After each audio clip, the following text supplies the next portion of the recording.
So for today's video guys, another review up na naman tayo guys. Ito yung Jelly PH It.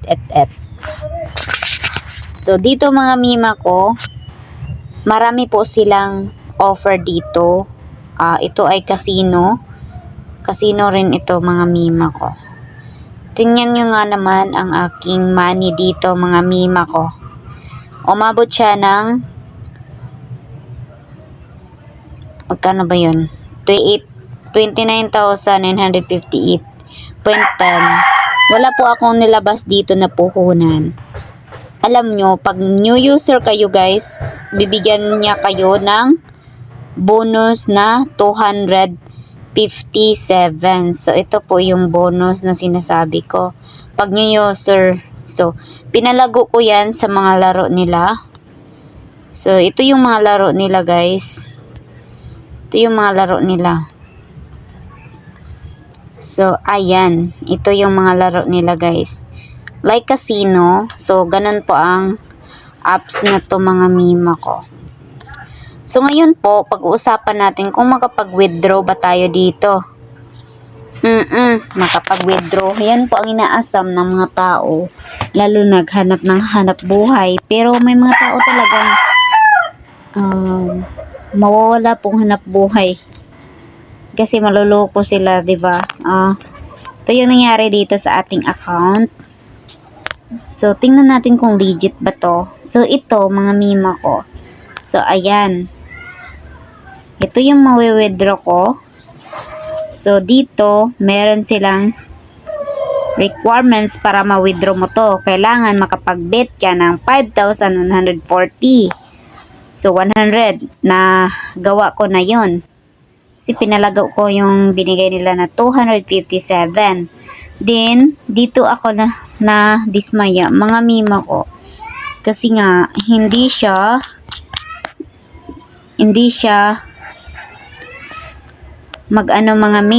ma-withdraw. Ito na yung natin. Hindi siya ma-withdraw. Then, alam nyo kung bakit hindi siya ma-withdraw? Dahil nga, kailangan pa natin mag-cash in dito ng 500 pesos. Ito yun, para maging VIP 1 ka.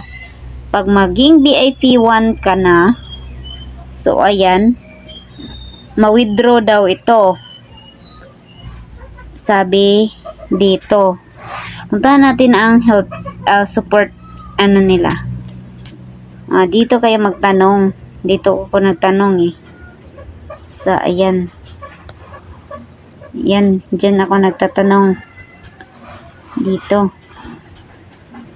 So ito yung mga combo namin. Hello, we are found that you are currently on VIP 0.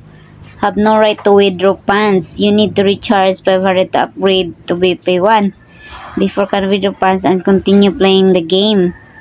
So, dito, tinatanong ko kung legit ba ito or hindi. Sabi naman sa kanilang platform, we are qualified platform. If there were really any fraud, the government department would have looked for problem with us long ago. We're regular and legal. We only need to complete the system requirement to restore the withdrawal account. Sabi ko, thank you. Pero, mga mima ko, hindi talaga ako nag-cash in dito. Alam niyo kung bakit? Dahil noong ako mga mima ko, pumunta ako doon sa nag-search talaga ako mga pumunta ako sa YouTube. Meron ako nabasa na comment doon na kahit na daw nag-deposit ng 500 ay hindi pa rin niya na-withdraw itong napanalunan niya. So, ibig sabihin mga bakit pa ako deposit kung hindi ko naman ma-withdraw? Baka pangalawa ako sa na-scam, o diba? Na-scam kasi yung na yun So, ayun. Kasi, ang policy kasi sa apps na to is kailangan mong mag-deposit para ma-withdraw. So, meron akong nakita sa ibang vlog na nag-comment na kahit na nag-deposit na siya ng 500 ay hindi niya nakukuha ang kanyang napalanunan. At hindi na rin na-refund yung 500 niya, hindi na naibalik. So, bakit pa mag-deposit pa ako para maloko din ako? So, yun nga guys, ang ating final na dito is scam talaga tong na to. Scam talaga ang apps na to guys. Kaya wag kayong paluloko. Bago kayo mag-download or maglaro, i-search mo muna kung legit or hindi. So, ayan lang po ang ating review ngayon. Totoong review to mga mima ko.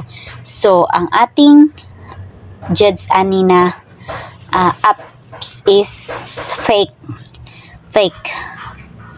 Fake siya na apps. Scam ang apps na ito guys. Kaya, kung magsisimula pa lang kayo, huwag nyo nang i-download. At don't forget to subscribe, hit the notification bell para palagi kang updated at ma-update kayo sa mga apps na ating i-review. Syempre, hindi tayo magawa ng review kung hindi natin napatunayan. So, yan lang. Goodbye!